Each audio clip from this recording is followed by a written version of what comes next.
Welcome to the Brilliant Board Review Podcast, your trusted source for high-yield board prep, CME, and the latest in clinical medicine. Well, this is an example of why randomized controlled trials are done. Now, fever prevention in a patient with acute vascular brain injury. So this is the INTREPID. It was a randomized clinical trial carried out by the manufacturer of these gel cooling pads. Now, a fever is associated with worse outcomes in patients with stroke, ischemic or hemorrhagic strokes. This is a well-known thing, so it would make sense to avoid fever. So the manufacturer who manufactures these gel pads, you put them outside the body and helps control. They did this, and when temperature was reaching 37, they cooled the patient down. The active cooling treatment uses surface cooling device, and it features temperature control of the gel pads. Just real simple. And the endpoint was, did they control the fever with the gel pads? And then in 90 days, the modified Rankin scale. Remember we talked about the Rankin scale?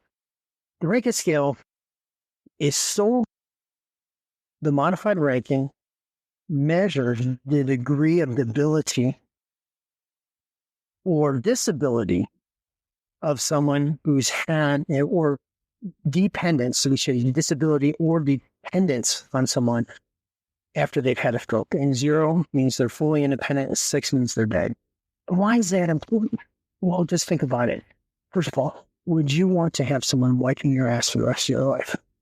Would you want, in order to go to the bathroom, you have to have assistance for the rest of your life? And so this is what this is what we look at. We do all this stuff in strokes. This is why they give the TNK. This is why there's neurointervention. It's to avoid having debility and being dependent on someone for the Now, just think of the cost. Think of the cost of everybody who has a stroke and have to have somebody turn in every 2 hours for the rest of their life if they have extreme debility. So that's why we do all the things we do. To avoid debility, to avoid dependence.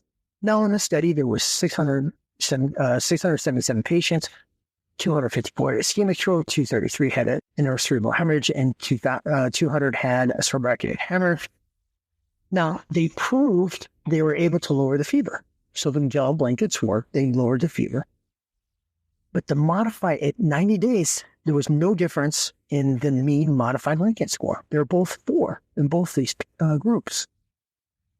So in patients with acute vascular injury, preventing normal thermia using these cooling blankets, automated surface temperature management device, we'll call these, instead of cooling blankets, effectively reduce the fever burden, but not improve the functional outcomes. Now, this was a surprise. And you can listen to the lectures on the people who were involved in this study, and they were very surprised too, is that the fever was reduced, but they did not get the outcome they expected. So there needs to be further investigation on this. Maybe there's subgroups that need to be worked on. But right now, it still goes for the fact that controlling fever in patients with a stroke. And we'll have more details and more things will come out later in time. Thanks for listening. Visit brilliantcourses.com to learn more and claim credits for this educational activity. See you next time.